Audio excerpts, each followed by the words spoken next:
Apple may take a page out of the Samsung playbook for the iPhone 11, 2020 iPhone rumors, and bye-bye AirPower Mat. Let's get you caught up on all your Apple news on this week's Apple Core. Last week was all about Apple's new services, so let's bring it back to hardware this week and catch you up on all the iPhone rumors, starting with the iPhone 11. According to longtime Apple analyst Ming-Chi Kuo cited in Mac Rumors, Apple will add two-way wireless charging to the iPhone 11. This means you could feasibly charge your AirPods and a second device from the back of your phone. Sound familiar? That's because Samsung just debuted this feature on the new Galaxy S10s to power up the Galaxy Watch Active and the Galaxy Buds. The report also suggests that the phones would have a larger battery, which would hopefully translate into longer battery life. But that might be the biggest headliner for the iPhone 11 lineup because every other rumored upgrade for 2019 seems pretty minor in comparison.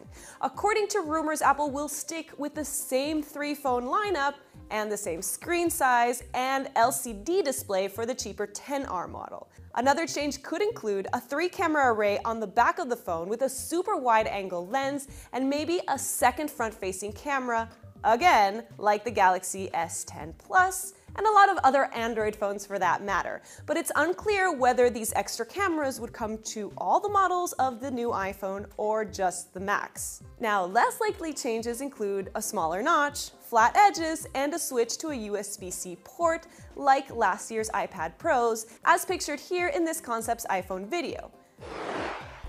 But it sounds like the 2020 iPhones may be the ones to hold out for. A new DigiTimes report says Apple is gearing up to launch an all-OLED lineup in 2020.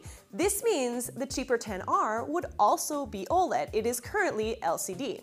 The report also suggests we could see different sizes, meaning a redesign. The new sizes would include a 5.42-inch display, which is smaller than the smallest iPhone XS, which is 5.8 inches, then a 6.06-inch iPhone, and a 6.67-inch iPhone, which sounds massive compared to the 6.5-inch XS Max, which was already huge.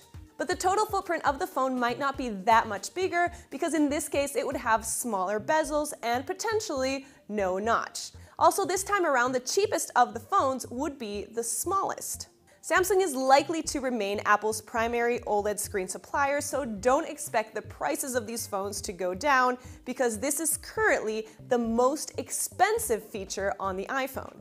Other rumors for the 2020 iPhones included a foldable model and a 5G-enabled device. But now, thanks to the latest report, Apple would be stretched to launch a 5G phone in 2020 because of its rumored problems with Qualcomm. But take all of this with a grain of salt. As pointed out in 9to5Mac, last week, DigiTimes reported that the AirPower Mat would be arriving in late March. And well, we all know how that ended. After a nearly 2-year wait, Apple finally came clean about what happened to the AirPower charging mat they announced alongside the iPhone X in 2017.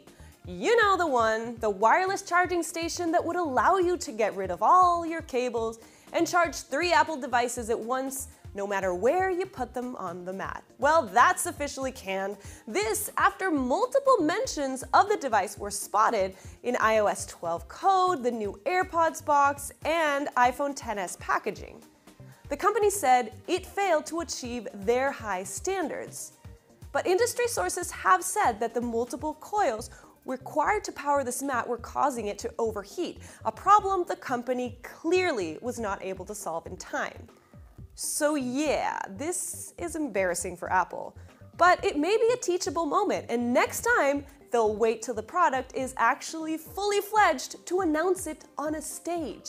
It's also better to scrap this device than to deliver a hot plate to consumers. Let's not forget Samsung's Note 7 nightmare with the exploding battery. Now, if you, like me, were looking forward to a cable-free future, this doesn't mean you have to continue living tied up. There are plenty of other wireless chargers out there. Because while Apple was waiting to develop the AirPower Mat, other companies, like Nomad, have caught up to Apple's vision. Sure, you won't have all the iOS integration or the flexibility to position it anywhere on the mat, but you will be able to charge your Apple Watch, iPhone, and AirPods all at once on this $140 mat. Now, the catch is you will have to wait until May to get it, because hours after Apple's announcement, Nomad apparently received a flood of orders. Or just skip this one altogether, because there are plenty of cheaper alternatives, like this one from Best Being, which is $30 and does pretty much the same. Now, our own Rick Broida has compiled his list of favorites on CNET.com, so make sure to check that out if you were looking for an AirPower mat. This week, the AirPods got a new rival, and they're from the same maker. Apple gave us an early preview at their new Powerbeats Pro, a truly wireless version of their Powerbeats 3. Now, like the AirPods, they have that H1 chip, which allows for complete compatibility with iOS devices and the Siri Always On feature that you found in the AirPods. But unlike the AirPods, they have a much sportier design that will stay in your ear longer if you're doing any kind of activity, thanks to that clip that attaches to the back of your ear. You also get more color options, and they're sweat and water resistant. Our editor David Carnoy has already tested them out, and he says that the sound quality is also better, thanks in part to that in-ear design, which allows for better sound isolation.